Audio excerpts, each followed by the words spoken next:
Hello everyone, so welcome back to our YouTube channel that is chemistry Sarathi. ना स्वागत है आप सभी का हमारे इस वीडियो में। तो आज के इस वीडियो में हम जेईई मेन 2025 के जनवरी अटेम्प्ट में जो भी क्वेश्चंस पूछे गए थे जीओसी से, वो सारे के सारे क्वेश्चंस आज हम कराने वाले हैं।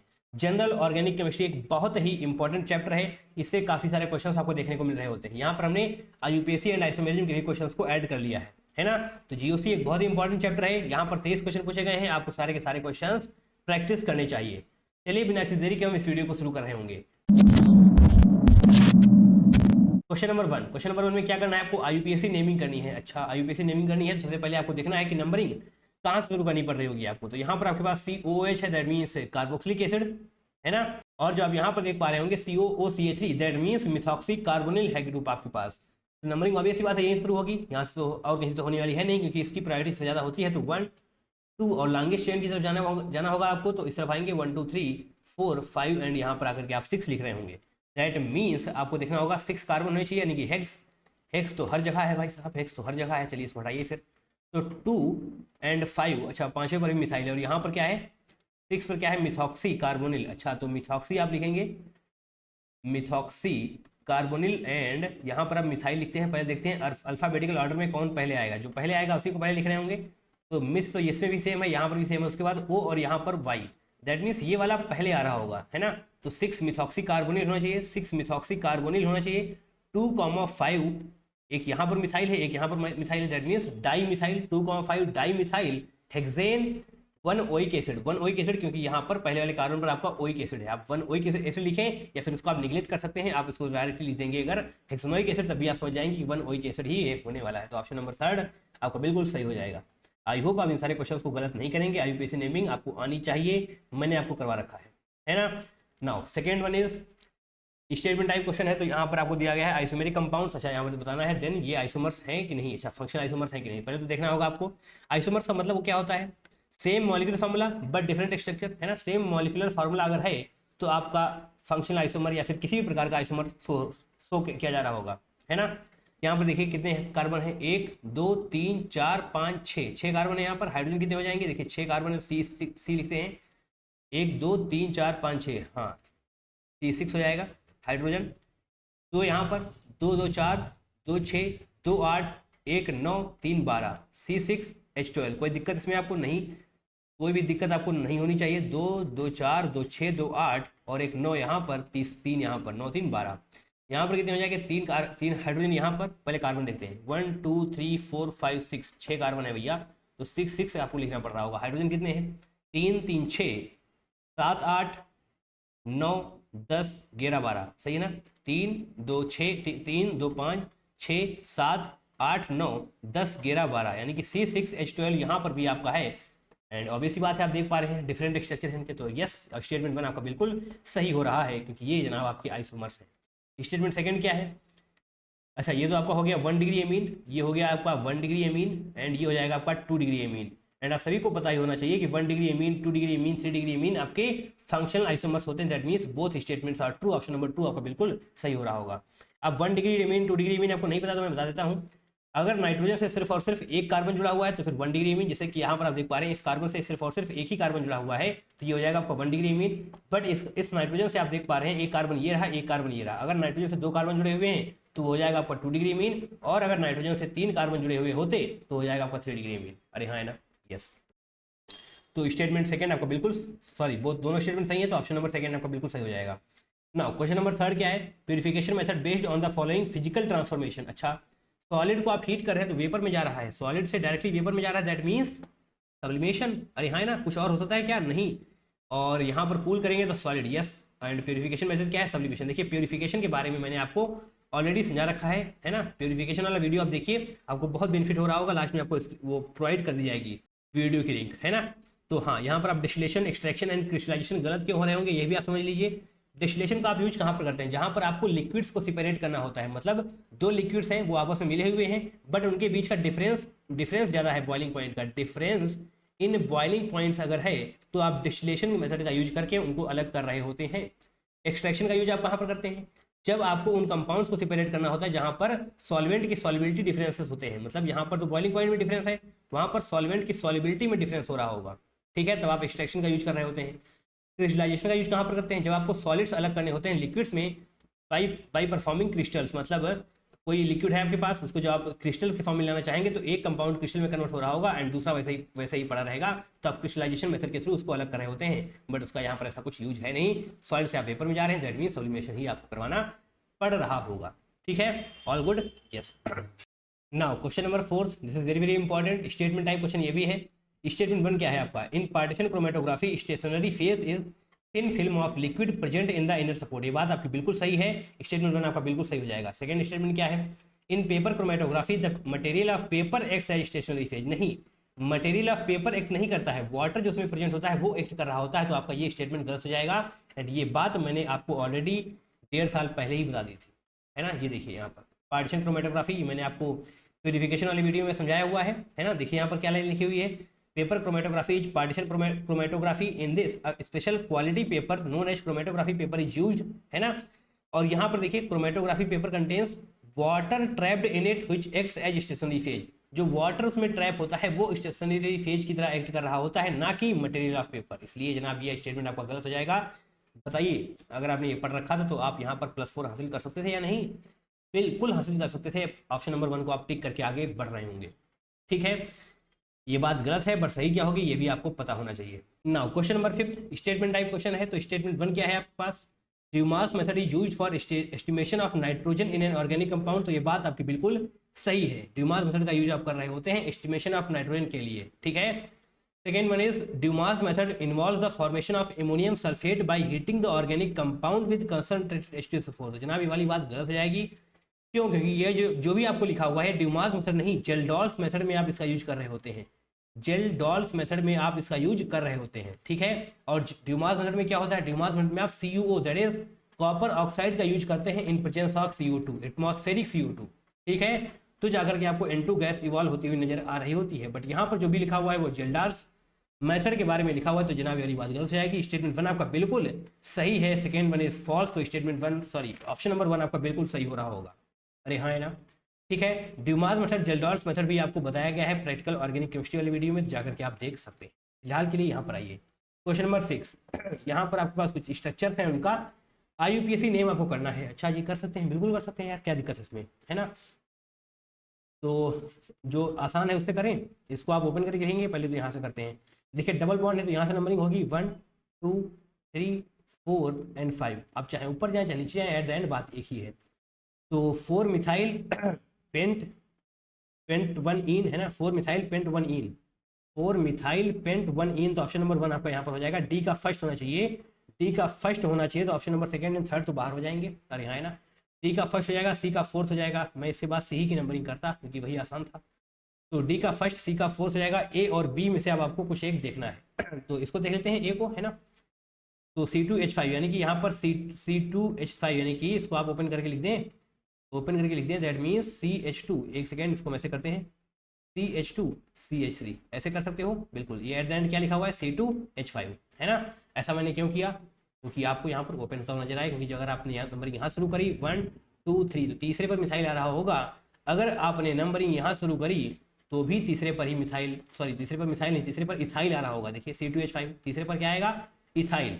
इथाइल में ई आता है, मिथाइल में एम आता है, दोनों ही तीसरे पर आ रहे हैं, तो आप किसकी तरफ जाएंगे, इथाइल की तरफ जाएंगे ना, बिल्कुल इथाइल की तरफ जाएंगे। दैट मीन्स रेड वाली नंबरिंग हो रही होगी, रेड वाली नंबरिंग हो रही होगी, तो इसको मैंने क्यों हटाया है, इसको मैंने नहीं रहना चाहिए मेरे को, है ना, CH2 ऐसे ही होना चाहिए। ठीक है, तो 1 2 3 4 5 6 7 यानी कि हेप्ट होना चाहिए, ए का सेकेंड थर्ड। अच्छा इन दोनों में हेप्ट होना चाहिए, ठीक है, यहाँ पर भी हेप्ट है, दोनों में ही हेप्ट है। ओके, तो 3 ethyl 5 methyl, 3 ethyl 5 methyl heptane, option number second हो जाएगा, ए का second. That means option number 1 आपका बिल्कुल सही हो रहा होगा। क्वेश्चन नंबर 6 का ऑप्शन नंबर 1 आपका बिल्कुल सही हो जाएगा।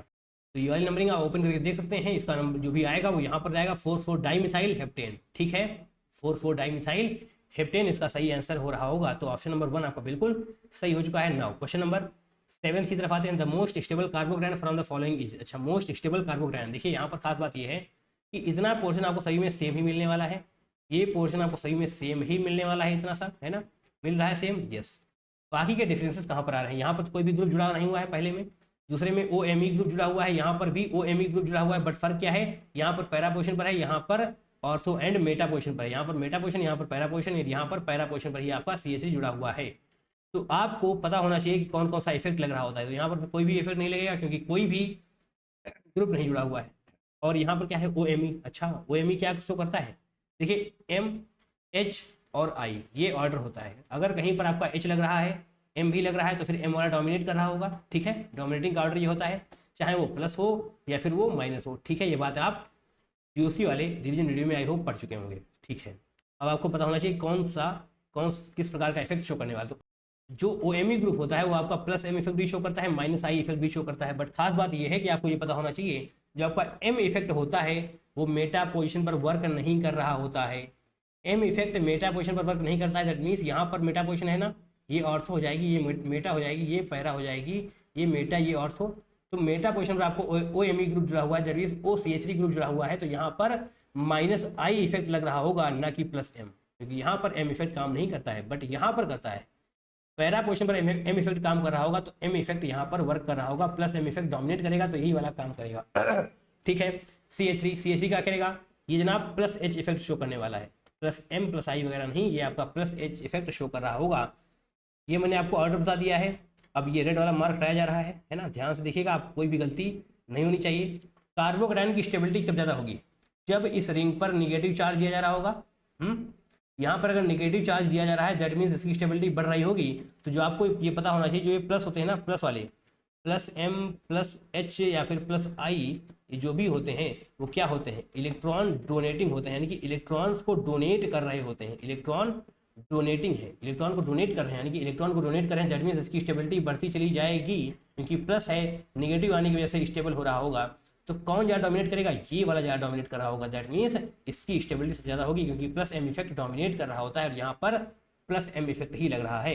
तो ऑप्शन नंबर आपका थर्ड बिल्कुल सही हो जाएगा, ये थर्ड ऑप्शन है, बिल्कुल सही हो जाएगा। हाँ, अगर आपसे ऑर्डर पूछा जाए तो ऑर्डर में आप 3 वाला आगे रखेंगे, ऑब्वियसली बात है, उसके बाद नंबर आ रहा होगा इसका, है ना, ये नहीं, इसका नहीं आएगा, यहाँ पर आएगा प्लस H, है ना, प्लस H। ये क्या करेगा, माइनस I, ये तो इलेक्ट्रॉन को खींचने लग जाएगा, ये इलेक्ट्रॉन को खींचने लग जाएगा, दैट मीन्स स्टेबिलिटी को कम कर रहा होगा, डिस्टेबलाइज कर रहा होगा। 3 के बाद नंबर आएगा 4 का, और 4 के बाद नंबर आ जाएगा 1 का, और 1 के बाद नंबर आएगा दूसरे का। ठीक है, ये आपका करेक्ट ऑर्डर हो रहा होगा क्योंकि जनाब ये स्टेबिलिटी को कम करेगा, डिस्टेबलाइज कर रहा होगा। ठीक है, आई होप मैंने एक्सप्लेनेशन आपको अच्छी तरीके से दिया हुआ है।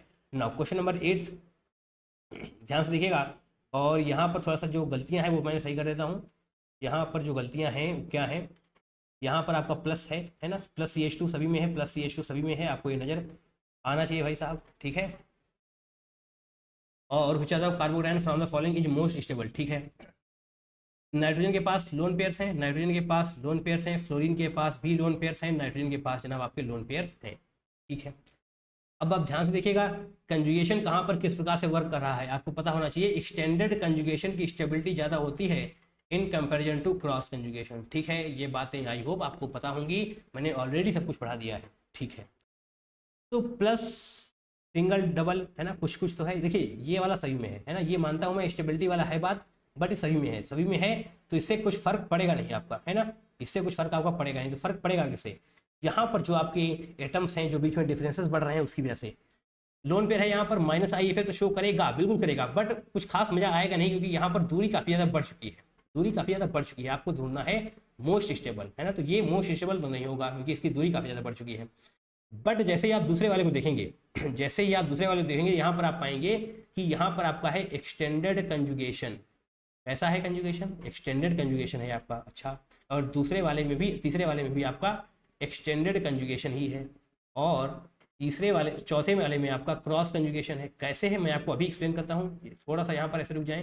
कंजुगेशन, ठीक है, देखिए एक्सटेंड का मतलब होता है एक ही तरफ आपको बढ़ते हुए चले जाना, है ना, प्लस सिंगल डबल, एंड इधर से भी lone pair single double, lone pair single double इधर से जा रहा है, यहाँ पर भी एक्सटेंडेड है लोन पेयर सिंगल डबल, यहाँ पर लोन पेयर सिंगल डबल इस तरफ है बट इस तरफ भी जा रहा है लोन पेयर सिंगल डबल। ठीक है, ये दोनों तरफ ऐसे ऐसे है, दोनों तरफ ऐसे ऐसे है। अगर आप दोनों तरफ दिमाग लगा रहे हैं तो एक तरफ भैया आपका स्टेबिलिटी बनेगा नहीं। हाँ, एक को पकड़ कर चलिए, स्टेबल चीज़ें बनाइए, आपको फायदा हो रहा होगा, है ना, दो तरफ ध्यान रखेंगे तो काम बनेगा नहीं आपका। तो इसकी स्टेबिलिटी तो कम हो जाएगी क्योंकि जनाब ये क्रॉस कंजुगेशन शो कर रहा है, दोनों तरफ जा रहा है, तो कहीं एक पर ज़्यादा स्टेबल हो नहीं पाएगा, तो पहला वाला भी नहीं होगा, चौथा वाला भी नहीं होगा। सेकेंड थर्ड में आपको देखना है दोनों ही एक्सटेंडेड है, बट डोमिनेट कौन सा करेगा, यहाँ पर ऑक्सीजन पर लोन पेयर है, यहाँ पर फ्लोरीन पर है, तो इलेक्ट्रोनेगेटिविटी किसकी ज़्यादा होती है, फ्लोरीन की ज़्यादा होती है, ऑब्वियस सी बात है, सबसे ज़्यादा इलेक्ट्रोनेगेटिव एटम है, तो इसकी इलेक्ट्रोनेगेटिविटी ज़्यादा, दैट मीन्स ये इलेक्ट्रॉन्स को अपने ऊपर रोक कर रखेगा, इलेक्ट्रॉन्स को अपने ऊपर रोक कर रखेगा, दैट मीन्स लोन पेयर को अपने ऊपर रोक कर रखेगा। इसका मतलब ये लोन पेयर्स को डोनेट नहीं कर रहा होगा, कंजुगेशन में उतनी अच्छी तरीके से पार्टिसिपेट नहीं करने देगा जितनी अच्छी तरीके से ये कर रहा होगा। That means statement sorry option number second आपका बिल्कुल सही हो जाएगा, क्योंकि इसका भी एक्सटेंडेड कॉन्जुगेशन है, इसका भी है, बट ये वाला अच्छे से वर्क कर रहा होगा, क्योंकि इलेक्ट्रोनेगेटिविटी ऑक्सीजन की कम होती है, लोन पेयर अपने ऊपर उतनी बढ़िया तरीके से रोक नहीं पाएगा जितनी बढ़िया तरीके से फ्लोरीन ने रोक कर रखे होंगे, है ना। कंजुगेशन में तो ये भी होगा, बट ये वाला बेहतरीन तरीके से होगा, ठीक है।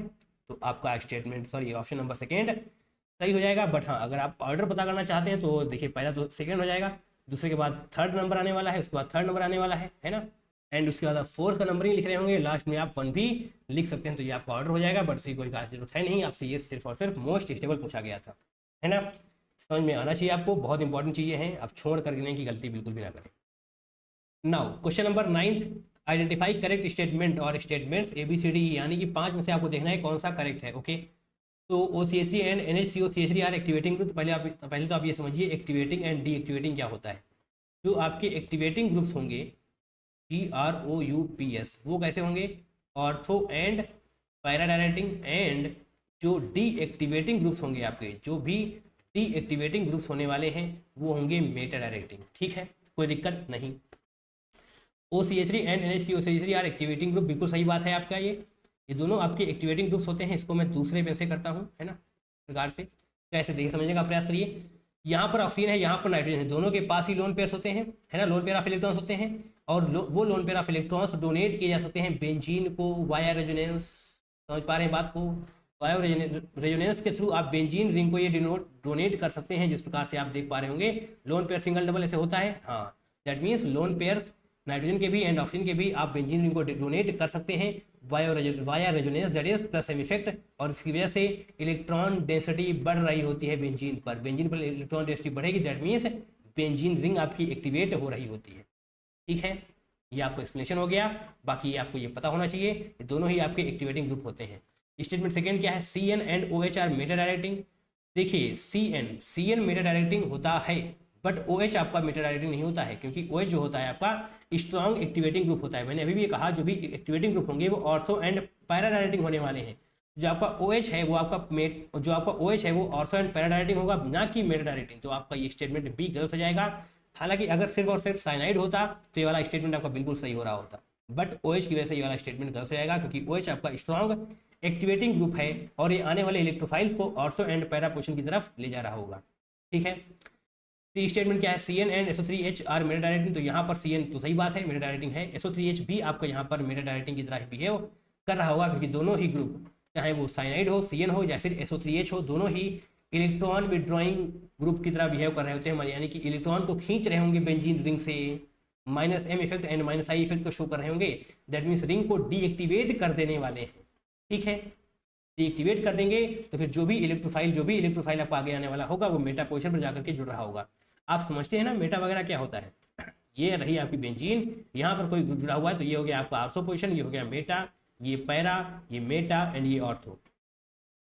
जब भी आप कोई ग्रुप लगाते हैं यहाँ पर, चाहे वो इलेक्ट्रॉन डोनेट करे या फिर इलेक्ट्रॉन खींचे, वो सिर्फ और सिर्फ ऑर्थो एंड पैरा पोजीशन पर ही वर्क कर रहा होता है, मेटा पोजीशन पर वर्क नहीं करता है, ठीक है।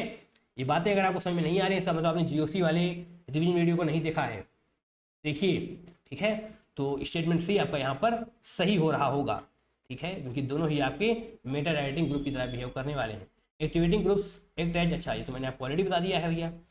Fifth one is halides are activating groups. नहीं, हैलाइड्स आपके एक्टिवेटिंग नहीं बल्कि डीएक्टिवेटिंग ग्रुप्स होते हैं, ठीक है, क्योंकि इनका इलेक्ट्रॉन विड्रॉइंग इंडक्टिव इफेक्ट काफ़ी ज़्यादा होता है, ठीक है। आपने पढ़ा होगा -I ग्रेटर देन +M होता है इन केस ऑफ हैलाइड्स। तो ACD आपका बिल्कुल सही होगा, ACD ऑप्शन नंबर 4 आपका बिल्कुल सही हो रहा होगा, है ना। एनी इशू नहीं होना चाहिए भैया। और क्वेश्चन नंबर 10 की तरफ चलेंगे, the correct order of stability of the following carbocations. तो यहाँ पर आपके पास फॉलोइंग कार्बोकेटायंस हैं, तो आपको बताना है कि किसकी स्टेबिलिटी सबसे ज़्यादा होने वाली है। अच्छा, ऑर्डर भी आपको बताना है। ठीक है। यहाँ पर तो फिनाइल फिनाइल फिनाइल यानी कि जो कार्बोकैटायन है वो 3 फिनाइल रिंग के साथ रेजोनेंस में होगा। ठीक है, इसकी स्टेबिलिटी बहुत ज़्यादा होगी। इसके बाद यहाँ पर एक हाइड्रोजन है यानी कि ये वाला कार्बोकैटायन 2 फिनाइल के साथ रेजोनेंस में होगा। तो फिर बी वाले की स्टेबिलिटी कम होगी ए वाले से, इतना तो पक्का हो गया। ए की स्टेबिलिटी ज़्यादा है बी से, ए की स्टेबिलिटी ज़्यादा होनी चाहिए बी से, ए की स्टेबिलिटी ज़्यादा होनी चाहिए बी से, ए की स्टेबिलिटी ज़्यादा होनी चाहिए बी से। तो ऑप्शन नंबर सेकंड और फोर्थ तो यहीं से बच गया है, सिर्फ और सिर्फ 1 और 3 गायब हो चुका है। ठीक है ना, तो क्लियर हो गया ना, जितनी ज़्यादा फिनाइल जितनी ज़्यादा रेजोनेंस होगा उतना ही ज़्यादा कार्बोकैटायन स्टेबल होगा। अब यहाँ पर देखते हैं क्या है ये प्लस। अच्छा, साइक्लिक भी है, प्लेनर भी है, कंजुगेशन भी है। अब आपको देखना है क्या ये एरोमेटिक है। अगर आपका ये एरोमेटिक है तो फिर स्टेबिलिटी काफ़ी ज़्यादा हो रही होगी इसकी। 2 2 4 2 6। अच्छा, इसका मतलब 4n+2 पाई इलेक्ट्रॉन्स हैं, 4n+2 पाई इलेक्ट्रॉन्स हैं। यहाँ पर कितने हो गए आपके 1 रखेंगे आप तो 4 दूनी 6 यानी कि 2 2 4 2 6। हाँ सही बात तो है। 6 पाई इलेक्ट्रॉन्स आपके पास है, 6 पाई इलेक्ट्रॉन्स आपके पास है। दैट मीन्स ये आपका क्या है, एरोमेटिक है। एंड एरोमेटिक की स्टेबिलिटी सबसे ज़्यादा होती है। दैट मीन्स सी वाला सबसे आगे होना चाहिए। ऑप्शन नंबर 4 आपका बिल्कुल सही हो जाएगा। मैंने ए को निगलेक्ट क्यों कर दिया, क्योंकि जनाब आप देख पा रहे हैं ए और बी की स्टेबिलिटी कम ही होने वाली है सी की रिस्पेक्ट में। सी की स्टेबिलिटी सबसे ज़्यादा होगी, देन सी, ए और बी, लास्ट में आपका डी आ रहा होगा, क्योंकि यहाँ पर ये आपका किसी भी प्रकार से रेजोनेंस में नहीं है ना। क्या यहाँ पर आपको फिनाइल नजर आ रही है, क्या आपको यहाँ पर फिनाइल वगैरह नजर आ रहा है, नहीं आ रहा है। दैट मीन्स इसकी स्टेबिलिटी सबसे कम होगी। तो ये आपका करेक्ट ऑर्डर हो रहा होगा CABD। ठीक है, aromatic, non aromatic, anti aromatic सब कुछ आपको पता होना चाहिए भैया, है ना। आप इसमें कोई कुछ भी एक्सक्यूज ना दें, this is very very important. Now ये देखिए एक बार फिर से वही क्वेश्चन आ चुका है स्टेबिलिटी पर, है ना। निगेटिव, अच्छा ये भी साइक्लिक, प्लेनर, कंजुगेशन सब कुछ है। दैट मीन्स यहाँ पर आप 4n+2 पाई या फिर 4 पाई इलेक्ट्रॉन्स का कैलकुलेट करें। 2 इलेक्ट्रॉन्स होंगे निगेटिव की वजह से, 2 इसकी वजह से, यानी कि 4 पाई इलेक्ट्रॉन्स होने वाले हैं, 4 पाई इलेक्ट्रॉन्स होने वाले हैं। दैट मीन्स ये आपका हो जाएगा नॉन, नहीं एंटी एरोमेटिक, है ना, नॉन नहीं, ये हो जाएगा आपका एंटी एरोमेटिक, क्योंकि साइक्लिक भी है, प्लेनर भी है, कंजुगेशन भी। समझ में नहीं आया, देखिए पहले आप साइक्लिक देखेंगे, ठीक है, प्लेनर देखेंगे, उसके बाद देखेंगे क्या कंजुगेशन में है, साइक्लिक है, प्लेनर है एंड कंजुगेशन में भी है। अगर ये तीनों चीज़ें सेटिस्फाई कर रही हैं तो फिर आप इलेक्ट्रॉन्स की तरफ आ रहे होंगे, एरोमेटिक या फिर एंटी एरोमेटिक होगा। अगर इन तीनों में से कुछ भी एक सेटिस्फाई नहीं किया तो नॉन एरोमेटिक हो रहा होगा, है ना। यहाँ पर देखते हैं आपके पास 2 2 4 2 6, यहाँ पर 6 पाई इलेक्ट्रॉन है, 6 पाई इलेक्ट्रॉन है। दैट मीन्स ये एरोमेटिक हो रहा होगा, ये आपका एरोमेटिक हो रहा होगा। अगर आपको ये लग रहा है, यहाँ पर एक तरफ लिख देते हैं, यहाँ पर एरोमेटिक लिख देते हैं केवल, है ना, एरोमेटिक। यहाँ पर 2 2 4 2 6 2 8, अच्छा 8 पाई इलेक्ट्रॉन नहीं, ये गलत जाएगा, ये आपका नॉन प्लेनर है। दैट मीन्स ये नॉन एरोमेटिक होने वाला है। इसका नाम है जनाब 8 एनुलिन। देखिए 8 एनुलिन एंड 10 एनुलिन याद करना आपकी जिम्मेदारी है, आपको रटा हुआ होना चाहिए। आपको ऐसा लग सकता है कि नॉन एरोमेटिक नहीं है, बट ये नॉन एरोमेटिक ही है जनाब, है ना। हाँ, स्टेबिलिटी का ऑर्डर क्या होता है, अन्ना, ऐसे आपने याद किया है, A, Na। एरोमेटिक स्टेबिलिटी सबसे ज़्यादा, नॉन एरोमेटिक है, लास्ट में एंटी एरोमेटिक। ठीक है, A, Na, AA, है ना। तो QRP होना चाहिए, QRP ऑप्शन नंबर 1 आपका बिल्कुल सही हो जाएगा, है ना। 11th का फर्स्ट 1 आपका बिल्कुल सही होगा। ये सारी बातें आपको ऑलरेडी बताई जा चुकी हैं। क्वेश्चन नंबर 12 देखते हैं, total number of nucleophiles from the following. अच्छा, टोटल नंबर ऑफ न्यूक्लियोफाइल्स आपको देखना है। न्यूक्लियोफाइल का मतलब क्या है, जहाँ पर इलेक्ट्रॉन डेंसिटी ज़्यादा हो। न्यूक्लियोफाइल का मतलब तो है ही ना, जहाँ पर न्यूक्लियस अटैक करेगा। न्यूक्लियस कहाँ पर अटैक करेगा, जहाँ पर इलेक्ट्रॉन डेंसिटी होगी। हाँ, तो आपको ये देखना है कि जहाँ पर इलेक्ट्रॉन डेंसिटी ज़्यादा होगी वहीं पर आपका न्यूक्लियोफाइल शो किया जा रहा होगा। दैट मीन्स यहाँ पर अगर लोन पेयर है, यहाँ पर अगर लोन पेयर है, यहाँ पर अगर लोन पेयर है, तो ऑब्वियस सी बात है तीनों आपके न्यूक्लियोफाइल्स ही होंगे, क्योंकि लोन पेयर ऑफ इलेक्ट्रॉन्स मतलब इलेक्ट्रॉन डेंसिटी ज़्यादा है, तो ये भी आपका न्यूक्लियोफाइल होगा, ये भी आपका न्यूक्लियोफाइल होगा और ये भी आपका न्यूक्लियोफाइल ही होगा। सल्फर पर लोन पेयर होते हैं। अच्छा, अब बात करते हैं एल्कीन यानी कि डबल बॉन्ड। आप सभी को पता होना चाहिए एल्कीन्स भी आपका न्यूक्लियोफाइल की तरह ही बिहेव कर रहा होगा, क्योंकि यहाँ पर कार्बन डबल बॉन्ड, जो कार्बन है उसके पास इलेक्ट्रॉन डेंसिटी ज़्यादा होती है। अगर इलेक्ट्रॉन डेंसिटी ज़्यादा है तो ऑब्वियस सी बात है वो न्यूक्लियोफाइल की तरह ही बिहेव कर रहा होगा, है ना। एंड OH निगेटिव, अरे भैया तो साफ ही नजर आ रहा है निगेटिव, नेगेटिव मतलब इलेक्ट्रॉन डेंसिटी ज़्यादा है। तो ये पांचों आपके न्यूक्लियोफाइल की तरह बिहेव करने वाले हैं, बाकी के आगे नहीं करेंगे कोई भी। HCO पॉजिटिव है यहाँ पर, यानी कि न्यूक्लियोफाइल की तरह नहीं, इलेक्ट्रोफाइल की तरह बिहेव कर रहा होगा। अब ये बात करते हैं एसीटोन की। एसीटोन देखिए कार्बन डबल बॉन्ड वो ऐसे हो जाएगा, तो जो CH3 यहाँ पर दिए हुए हैं वो इस प्रकार से हो जाएंगे। अब खास बात ये है कि यहाँ पर आपको इलेक्ट्रोनेगेटिव डिफरेंस देखने को मिलेगा। डेल नेगेटिव यहाँ पर आएगा, डेल पॉजिटिव यहाँ पर आएगा। जो डेल पॉजिटिव आप यहाँ पर देख पा रहे हैं, और इस डेल पॉजिटिव की वजह से ही इसके पास मतलब इसके पास इलेक्ट्रॉन डेंसिटी कम है, तो इलेक्ट्रॉन को एक्सेप्ट कर रहा होगा। दैट मीन्स ये भी आपका न्यूक्लियोफाइल की तरह बिहेव नहीं करेगा, नहीं करेगा जनाब, नहीं करेगा। इसको आप यहाँ से क्रॉस कर देंगे, ठीक है, कोई दिक्कत नहीं। और ये भी यहाँ पर ये भी आपका इलेक्ट्रोफाइल की तरह बिहेव कर रहा होगा, दैट मीन्स इसको भी आप क्रॉस ही कर रहे होंगे। तो 1 2 3 4 5 यानी कि ऑप्शन नंबर 4 आपका बिल्कुल सही हो रहा होगा। 5 हैं जो यहाँ पर न्यूक्लियोफाइल की तरह बिहेव करने वाले हैं, है ना। आपको सिर्फ ये देखना है किसके पास इलेक्ट्रॉन डेंसिटी ज़्यादा है, जिसके पास इलेक्ट्रॉन डेंसिटी ज़्यादा होगी वही न्यूक्लियोफाइल की तरह बिहेव करेगा, वही न्यूक्लियोफाइल को अपनी तरफ बुला रहा होगा, है ना। आगे बढ़ जाएं। Now question number 13, the incorrect statement. यहाँ पर ध्यान से देखिएगा, आपको इनकरेक्ट नॉट करेक्ट वगैरह सब बहुत ध्यान से देखना है। इनकरेक्ट है ना, तो A B C D E incorrect regarding geometrical isomerism. Okay, तो ए स्टेटमेंट क्या है आपके पास, प्रोपीन शोज ज्योमेट्रिकल आइसोमेरिज्म। इन है यानी कि डबल बॉन्ड होगा ही होगा। अरे हाँ है ना, प्रोपीन यानी कि 3 कार्बन होने चाहिए, तो CH3 CH double bond CH2 यही हो जाएगा आपका प्रोपीन। तो क्या आपका ये ज्योमेट्रिकल आइसोमेरिज्म शो करने वाला है? नहीं जनाब, ज्योमेट्रिकल आइसोमेरिज्म शो नहीं करेगा, क्योंकि यहाँ पर आपके पास 2 हाइड्रोजन है। इसको आप ओपन करके लिखेंगे अगर, तो इस प्रकार से देख पा रहे हैं, बताइए क्या GI शो करेगा? नहीं करेगा। दैट मीन्स ये वाला स्टेटमेंट गलत है और आपको इनकरेक्ट ही ढूंढना है। तो फिलहाल के लिए हम इसको क्रॉस ही करते हैं, बाद में काउंटिंग कर रहे होंगे।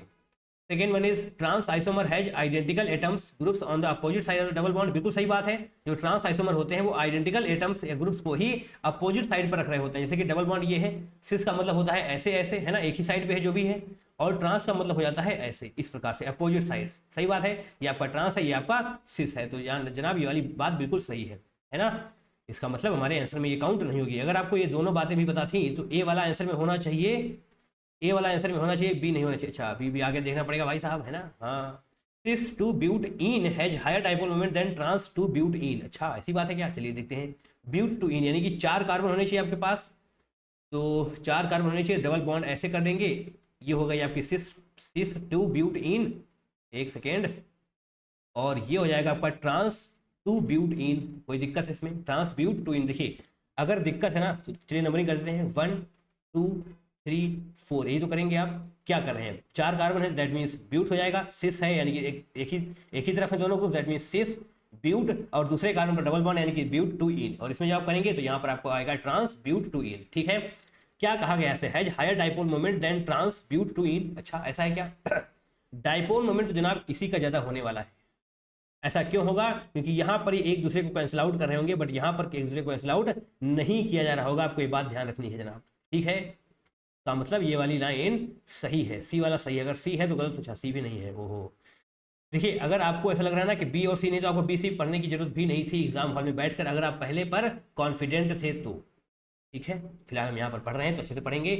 2-मिथाइल ब्यूट-2-ene शोज 2 ज्योमेट्रिकल आइसोमेरिज्म। 2-मिथाइल ब्यूट-2-ene। चलिए पहले बात तो हम इसका स्ट्रक्चर बनाते हैं, है ना। डी वाले का स्ट्रक्चर क्या होगा जनाब, ध्यान से देखिएगा। डी वाले का स्ट्रक्चर क्या होगा? पहले तो 4 कार्बन बनाते हैं, सी सी सी सी, है ना। 4 कार्बन हो गए, ये हो गई आपकी ब्यूटेन, है ना। और दूसरे पर लगाना है डबल बॉन्ड, तो यहाँ पर हम डबल बॉन्ड लगा देंगे। ये है ब्यूटेन 2-मिथाइल, यानी कि दूसरे पर ही आपको मिथाइल जोड़ना है। ये हो गया आपका CH3। अब आपने यहाँ पर मिथाइल लिखा, दैट मीन्स नंबरिंग यहाँ से हो रही होगी 1 2 3 4, ये आपकी नंबरिंग होगी, है ना। तभी तो लिख पाएंगे आप इसको। 2-मिथाइल ब्यूट-2-ene शोज 2 ज्योमेट्रिकल आइसोमेरिज्म। क्या ऐसा पॉसिबल है? बताइए आप।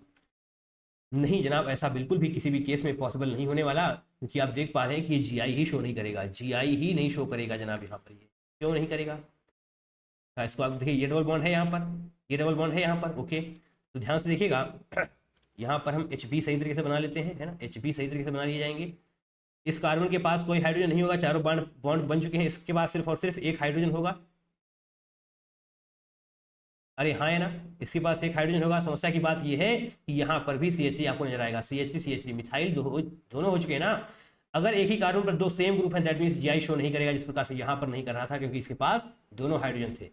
इस तरफ से तो करेगा बट इस तरफ से नहीं कर पाएगा, दैट मीन्स GI शो नहीं कर रहा होगा। तो डी वाली बात आपकी गलत हो जाएगी, यानी कि ए और डी जहाँ कहीं पर भी है उसको आप टिक कर सकते हैं। ई वाला स्टेटमेंट भी आपका गलत ही है, देख लेते हैं।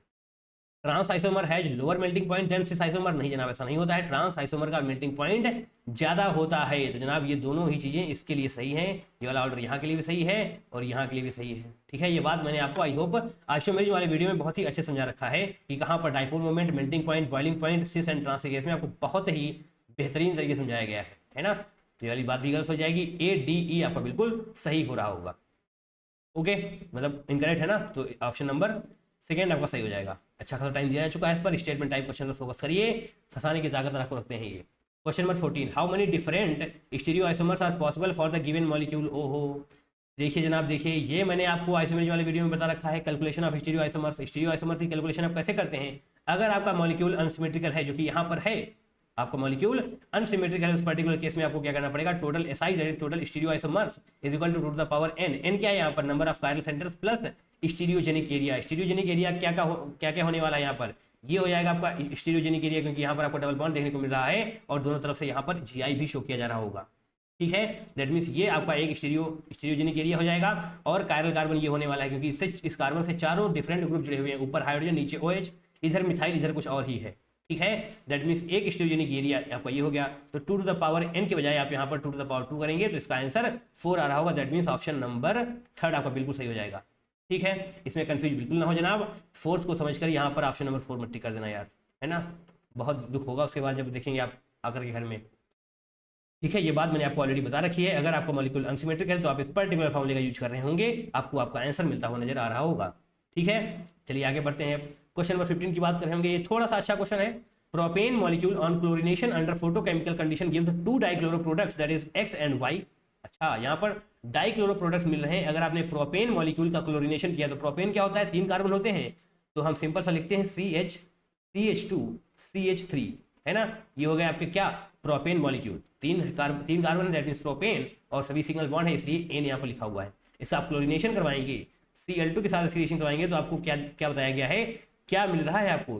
डाइक्लोरो प्रोडक्ट्स मिल रहे हैं, वो भी 2, X and Y। Okay, amongst X and Y में से X is an optically active compound. Optically active है दैट मींस इसके पास कायरल कार्बन होगा, ऐसा कार्बन जिससे चारों ग्रुप डिफरेंट जुड़े हुए होंगे, जिसका से ये था, इसी को आप बोलते हैं कायरल कार्बन। देन आपसे पूछा गया है how many trichloro products consider only. अच्छा, तो एक्स का जब आप फर्दर ट्रीटमेंट करने वाले हैं क्लोरीन के साथ तो आपको कितने ट्राइक्लोरो प्रोडक्ट्स मिल रहे होंगे, यानी कि एक क्लोरीन आप और कैसे ऐड कर पा रहे होंगे। देखिए यहाँ पर जब आप इसको क्लोरीन के साथ कराने वाले हैं फोटोकेमिकल कंडीशन में इसका रिएक्शन, तो आपको यहाँ पर डाइक्लोरो प्रोडक्ट्स बोला गया है, यानी कि 2 क्लोरीन आप जोड़ रहे होंगे। तो 2 क्लोरीन आप जोड़ रहे होंगे तो यहाँ पर ऐसे करते हैं, और यहाँ पर CH2Cl ऐसे हो जाएगा जनाब, और Cl ऐसे हो जाएगा। ये हो जाएगा आपका एक्स प्रोडक्ट। मैंने ऐसा क्यों बोला ये आपका एक्स प्रोडक्ट हो जाएगा? क्योंकि यहाँ पर जो आप लिखा हुआ देख पा रहे हैं ना, ऑप्टिकली एक्टिव, आपके दिमाग में आ रहा होगा कि इसको भी हटा दें। हाँ जनाब, बिल्कुल आप हटा सकते हैं, इसको आप हटा सकते हैं। दूसरा प्रोडक्ट मैं आपको बनाकर दिखा देता हूँ, बट उसका यहाँ पर कोई यूज है नहीं। यहाँ पर आप CH2 करिए, यहाँ पर भी आप CH2 रखिए, यहाँ पर भी आप CH2 रखिए, तो आप यहाँ पर भी क्लोरीन जोड़ पा रहे होंगे एंड यहाँ पर भी क्लोरीन जोड़ पा रहे होंगे। तो आपको अब ये एक कायरल मतलब सॉरी एक आयरन मिल रहे होंगे। हाँ, एक आयरन मिल रहे होंगे। कायरल प्रोडक्ट्स, कायरल कार्बन आपको नहीं मिलने वाला, यानी कि चारों ग्रुप किसी भी कार्बन से डिफरेंट नहीं होंगे। यहाँ पर आप देख पा रहे हैं हाइड्रोजन दोनों हैं, यहाँ पर भी 2 हाइड्रोजन, यहाँ पर भी 2 हाइड्रोजन। दैट मीन्स ये आपका प्रोडक्ट Y हो जाएगा, जिसको आप कंसिडर नहीं करने वाले। यहाँ पर आपको इसके बारे में क्वेश्चन नहीं पूछा गया है, बट हाँ आपको पता होना चाहिए। तो ये हो गया आपका प्रोडक्ट X। क्यों ऐसा क्यों हो गया? क्योंकि ये जनाब है ऑप्टिकली एक्टिव, क्योंकि आप देख पा रहे हैं ये क्या है? Chiral carbon. इस कार्बन से चारों ग्रुप डिफरेंट जुड़े हुए हैं, ऊपर हाइड्रोजन, नीचे क्लोरीन, इधर मिथाइल और इधर CH2Cl। अरे हाँ या ना? ठीक। हाँ, अब उसके बाद आगे बढ़ना है आपको। हाउ मेनी ट्राइक्लोरो प्रोडक्ट्स, अब कितने ट्राइक्लोरो प्रोडक्ट्स बन रहे होंगे जब आप इसको क्लोरीन के साथ एडिशन करवाने वाले हैं। इसका ध्यान से देखिएगा, क्लोरीन के साथ एडिशन करवाने वाले हैं इसका। इसका मतलब आपको एक एक कार्बन, मतलब हर कार्बन से एक बार फिर से आपको वो जोड़ना है क्लोरीन। तो यहाँ से हाइड्रोजन हटाइए और क्लोरीन जोड़िए। बहुत ध्यान से देखिएगा कौन कौन से प्रोडक्ट्स आपके बनने वाले हैं। CH3, CHCl ऐसे ही रखिए, और यहाँ पर एक हटा करके हाइड्रोजन क्लोरीन जोड़ दीजिए।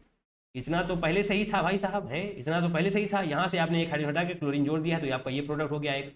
अच्छा, दूसरा प्रोडक्ट क्या होगा? CH3, और इस बार इस कार्बन से आप हटाइए हाइड्रोजन, है ना, CH3, और यहाँ पर CH2Cl जैसा पहले था वैसे बना लेते हैं, Cl, ये पहले वाला हो गया। अब यहाँ से आपने एक हाइड्रोजन हटाया है, तो यहाँ पर एक क्लोरीन का एडिशन हम कर दे रहे होंगे। बोलो अरे भैया हो जाओ यार, है ऐसे। ये आपका दूसरा प्रोडक्ट हो गया। अब तीसरा प्रोडक्ट देखिए, ऐसे कर देते हैं ना। अब तीसरा प्रोडक्ट जो आपका होगा वो क्या होगा? इस बार इस कार्बन से, इस वाले कार्बन से हटाया जाएगा, है ना, इस वाले कार्बन से हटाया जाएगा। तो दूसरे पेन से बनाते हैं हम CH2, CH और CH2Cl यहाँ पर ऐसे हो जाएगा, Cl यहाँ पर ऐसे हो जाएगा। इस कार्बन से आपने हाइड्रोजन हटाया है, तो यहाँ पर भी आप क्लोरीन का एडिशन कर दीजिए। ये आपके 3 ट्राइक्लोरो प्रोडक्ट्स बनते हुए नजर आ रहे होंगे। दैट मींस ऑप्शन नंबर 4 आपका बिल्कुल सही हो जाएगा। यहाँ पर भी आप वो गलती ना करें कि 3 का मतलब तीसरा ऑप्शन कर देना यार, है ना। फोर्थ ऑप्शन का मतलब हो जाएगा 3 ट्राइक्लोरो प्रोडक्ट्स आपको मिले होंगे। इसके अलावा आपको कोई भी ट्राइक्लोरो प्रोडक्ट्स नहीं मिल रहा होगा। सिर्फ और सिर्फ यही पॉसिबल है, क्योंकि 3 ही कार्बन है, उन्हीं से आप हाइड्रोजन हटा सकते हैं। क्लोरीन से क्लोरीन हटाएंगे क्या? नहीं हटाएंगे ना। हाँ, तो क्वेश्चन समझिए आसान है, बट हाँ थोड़ा सा वहाँ पर आपको कंफ्यूज कर सकता है। The possible stereo isomers for 5 phenyl pent 4 en 2 ol. ओ भाई साहब, ये देखिए बहुत ही अच्छी तरीके से आप इसको बनाइएगा। सबसे पहले आपको देखना है पेंट यानी कि 5 कार्बन है। अच्छा 5 कार्बन, दैट मीन्स 5 कार्बन बनाइए। 1 2, 1 सेकेंड, 1 2, अरे यार 1 2 3 4 5 है ना, ऐसे हो गया। 1 2 3 4 5, 5 कार्बन हो गए।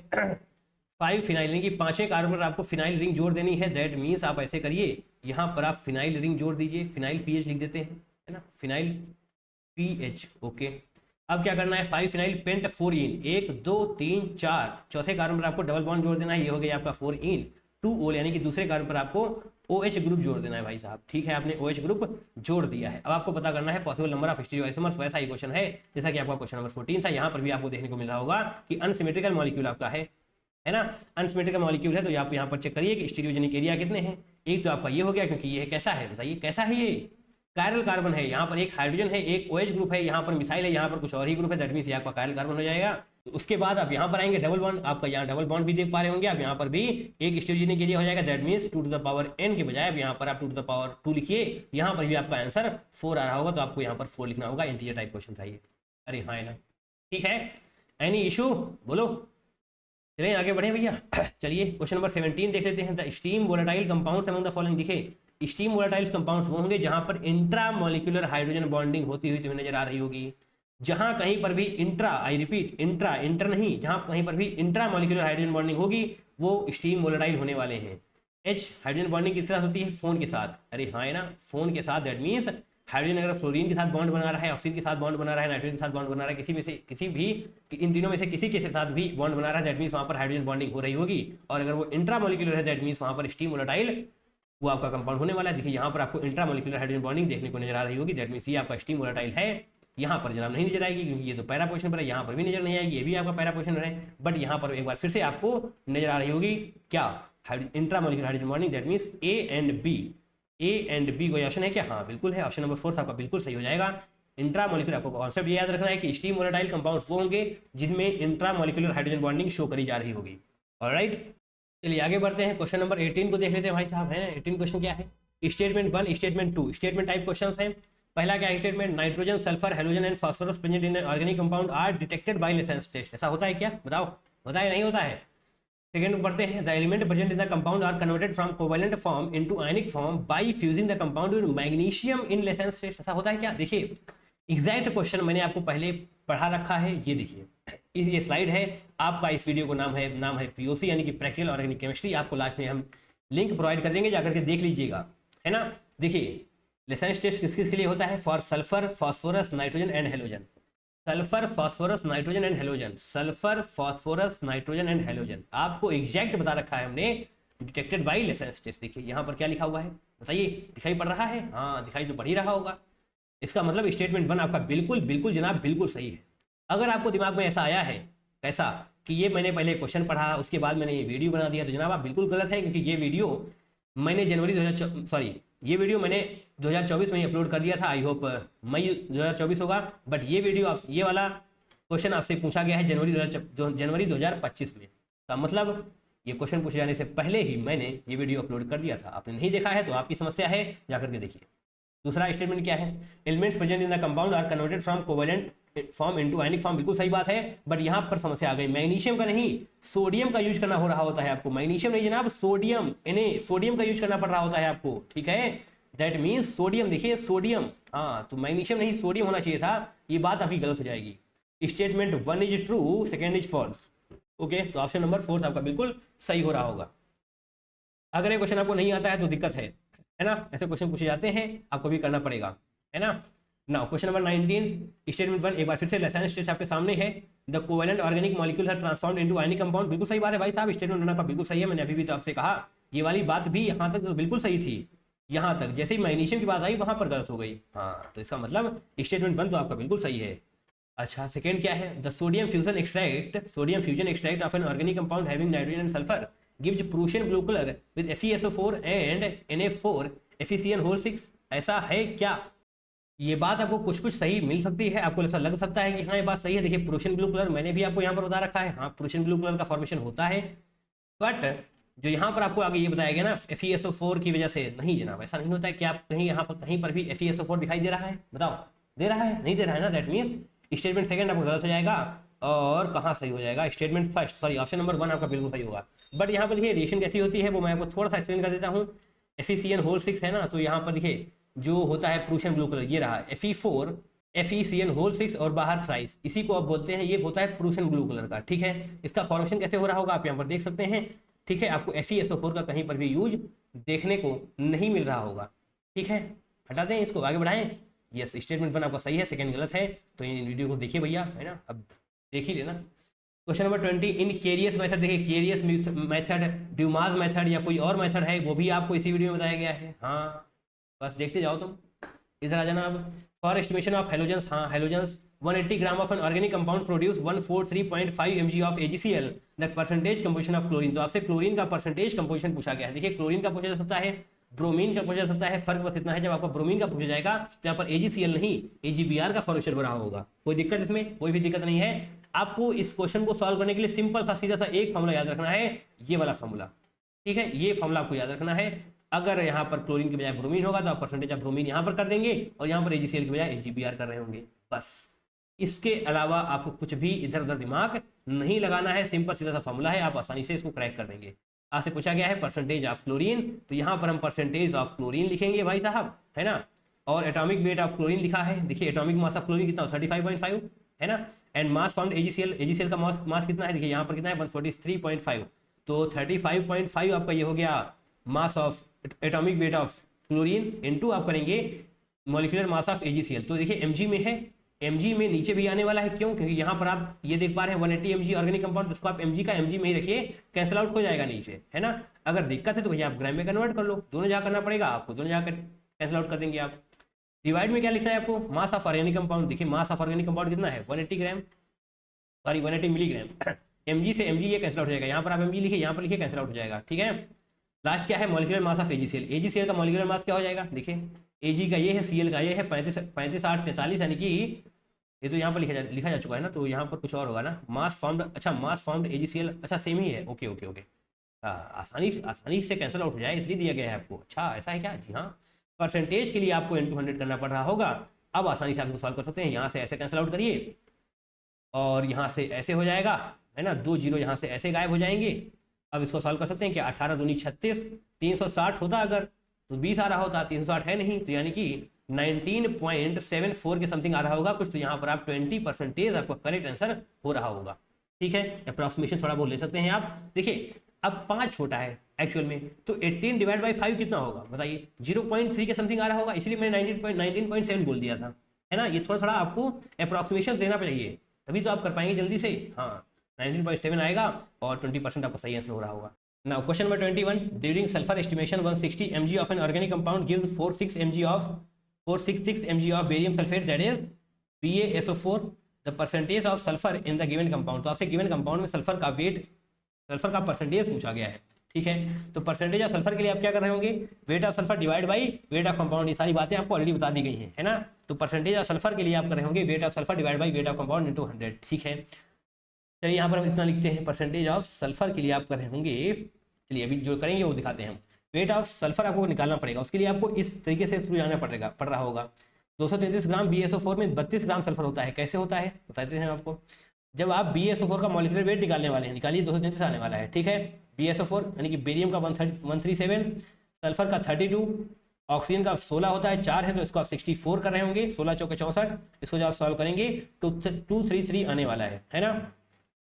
तो 233 ग्राम BaSO4 में आपको 233 ग्राम BaSO4 में 32 ग्राम सल्फर मिल रहा है, ठीक है, दिखाई दे रहा है, ये 32 ग्राम सल्फर आपको मिल रहा है 233 ग्राम BaSO4 में। दैट मीन्स अगर हम यहाँ पर यूनिटरी मेथड का यूज करें, 1 ग्राम BaSO4 करेंगे तो 32 डिवाइड बाई 233 आ रहा होगा, है ना। आपको वो बेरियम सल्फेट का वेट कितना दिया हुआ है 46 mg, तो 466 mg BaSO4 के लिए आप क्या कर रहे होंगे, ध्यान दीजिएगा, आप यहाँ पर 32 डिवाइड बाई 233 करेंगे, 32 डिवाइड बाई 233 करेंगे, ये किसका आया है 1 ग्राम का आया हुआ है। इसको आप अगर 466 mg में लाना चाहते हैं तो इसको आप 466 mg से भी मल्टीप्लाई कर रहे होंगे, और ये आपको सल्फर का वेट आ चुका है जो इस पर्टिकुलर कंपाउंड में मिलने वाला है आपको, ठीक है। क्योंकि आपके पास यहाँ पर क्या है 466 यानी कि 466 mg ऑफ बेरियम सल्फेट आपके पास है। 466 mg ऑफ बेरियम सल्फेट अगर आपके पास है तो इतने mg ऑफ सल्फर आपको मिलने वाला है, राइट।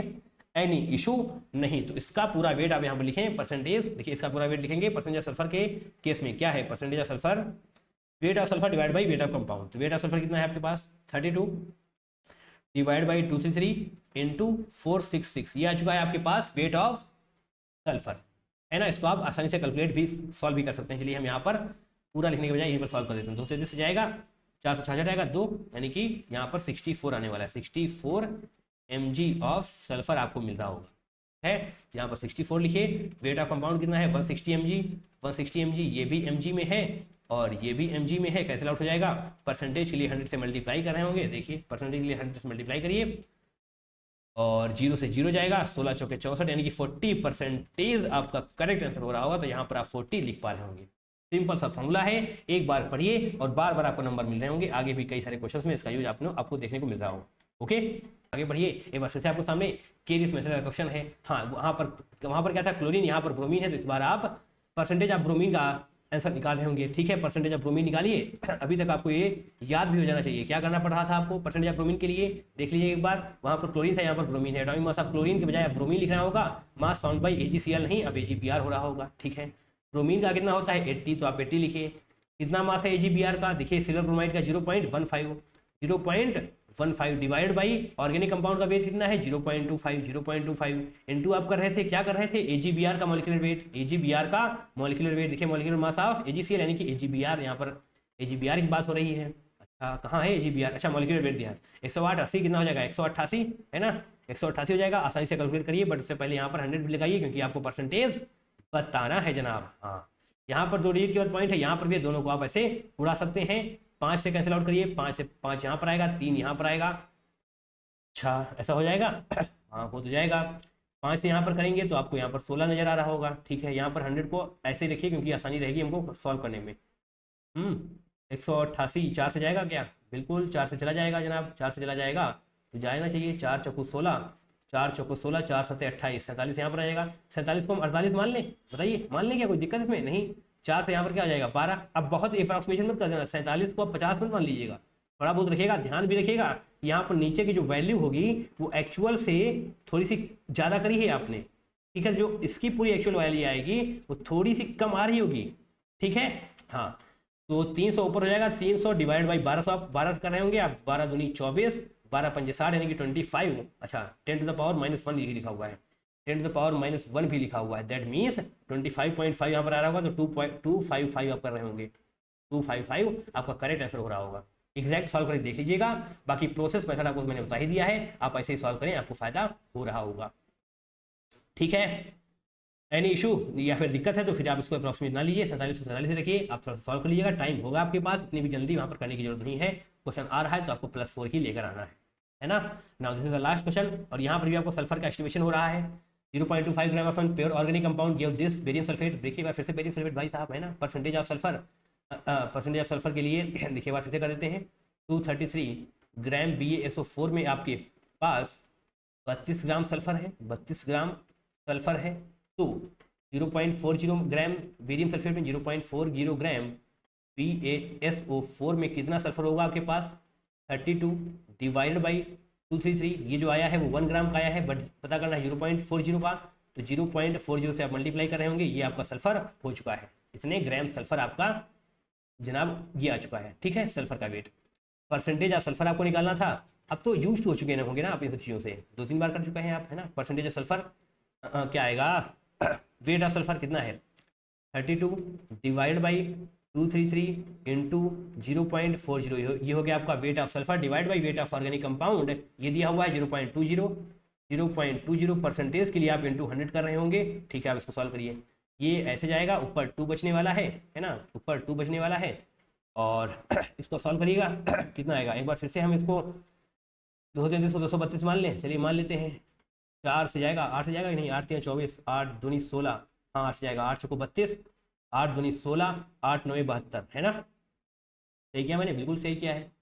अब इसको दोबारा मत मानिएगा, गलती हो जाएगी। 4 दूनी 800 हो जाएगा, 800 डिवाइड बाई 29 आप कर रहे होंगे तो 29 या 87 होता है, यानी कि 2 से जाएगा तो 29 दूनी 58 आ जाएगा, 60 20 80 यानी कि 22 जीरो यहाँ पर ऐसे हो जाएगा, 30 27 7 से जाएगा है ना, 7 8 हाँ 7 से जाएगा, 7 63 के 3 6 7 14 6 20 आ जाएगा, यहाँ 17 बचेगा।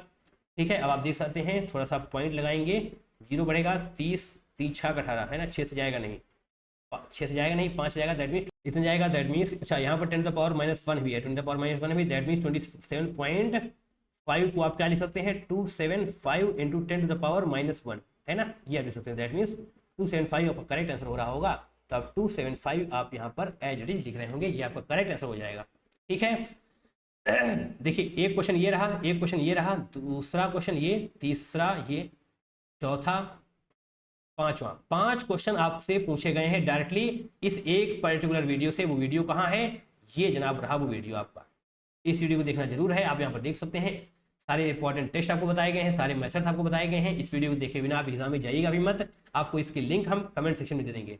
और ये वाला वीडियो भी आपको देखना है, प्योरीफिकेशन वाली बात है ना, प्योरीफिकेशन आपको पिछले अरे यहाँ पर बताया गया था ना, है ना, आप पीछे जाकर देख लीजिएगा, अदरवाइज टाइम लग जाएगा। ठीक है, अच्छे से अपना ध्यान रखिए, क्वेश्चन प्रैक्टिस करते रहिए, डेफिनेटली आप बहुत बेहतर हो रहे होंगे। चलिए, wish you all the very best for your upcoming examination, जो भी आपका एग्जाम आगे आने वाला है उसके लिए आप सभी को all the very best. Revision करके जाइएगा, चैप्टर वाइज PYQs प्रैक्टिस करके जाइएगा, आप डेफिनेटली आप एग्जाम को फोड़ने वाले हैं। चलिए मिलेंगे इस दूसरे वीडियो में किसी और वीडियो के साथ, किसी और PYQ वीडियो के साथ, तब तक के लिए ध्यान रखिए अपना, till then take care, bye bye and love you all.